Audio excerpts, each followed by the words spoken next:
Support দেওয়া হয় সরকারের পক্ষ থেকে, সেই সাপোর্টটা কাজে লাগাইতে হবে, সেটা ভালোভাবে ব্যবহার করতে হবে, সেই চিন্তা আপনাদেরকে করতে হবে। আপনাদের যে পরিমাণ আপনাদের সরকার আপনাদের সুযোগ সুবিধা দেয়, এই জিনিসটা চিন্তা করবেন। আমাকে 1,72,000 টাকা দেয় সরকার, আমি এমপি, কিন্তু এর মধ্যে আমার ড্রাইভার, এর মধ্যে আমার গাড়ির তেল, এর মধ্যে আমার চিকিৎসা, এর মধ্যে আমার সকল কিছু ওই 1,72,000 টাকার মধ্যে দেয়। এটা সমস্ত কিছুর মধ্যে আমার মানে সবকিছুর মধ্যে 1,72,000 টাকা দেয়।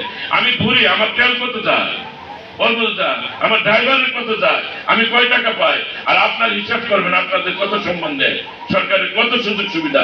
আমি আইন প্রণেতা, আমরাও কোনোদিন চিল্লাচিল্লি করি না, যাই দেখলাম যে বিষয়গুলো বাস্তব আপনাদের সামনে ওপেন করলাম, যে মনে হয় এমপিরা অনেক কিছু পার্লামেন্টের সুযোগ সুবিধা পায়।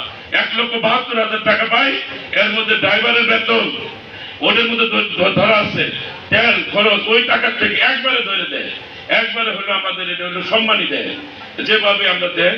তবে আপনাদের কাছে অনুরোধ, আপনারা সরকারের গুরুত্বপূর্ণ জায়গায় রয়েছে, আপনারা কষ্ট নিয়েন না। আমি আসলে এই জনপদের মানুষ অনেকভাবে নির্যাতিত, তারা কখনো এই জায়গা থেকে ফিরে আনার জন্য মানুষ অনেক আশা নিয়ে আমাকে এমপি বানাইছে, যে আমাদের পরিবারের সন্তান আছে এমপি হয়েছে, মানুষ তার সেবাটা পাবে। আপনাদের কাছে অনুরোধ করব, কোনোভাবে কোনো মানুষ যেন আপনাদের কাছে এসে হয়রানিও না হয়, কোনো খামারি যাতে না হয়, কোনো কৃষক যাতে না হয়। আপনাদের যার দায়িত্ব সেটা আপনারা পালন করবেন। জনবল যদি কম থাকে আমাকে জানাবেন, কোন জায়গায় বললে আপনাদের জনবল যেন ফুলফিল হয় সেটা আমি ব্যবস্থা করব। আমি সকলের সহযোগিতা চাই, সকলকে সহযোগিতা করতে চাই, সবাইকে মিলে আমি মানুষগুলার ভালোবাসতে চাই, কল্যাণের জায়গায় মানুষগুলার নিয়ে যেতে চাই, আমাদের বিভেদগুলা কমাইতে চাই। আপনারা আন্তরিকভাবে সহযোগিতা করবেন। আজকে আপনার দেশ মাননীয় প্রধানমন্ত্রী চিন্তা করেন, একটু ভাবেন। মাননীয় প্রধানমন্ত্রী আজকে দেখেন, প্রজাতন্ত্রের কর্মকর্তা কর্মচারী, রাজনৈতিক নেতৃবৃন্দ, জনপ্রতিনিধি আজকে আপনাদেরকে মর্যাদায় কত আসনে আসীন করেছেন মাননীয় প্রধানমন্ত্রী।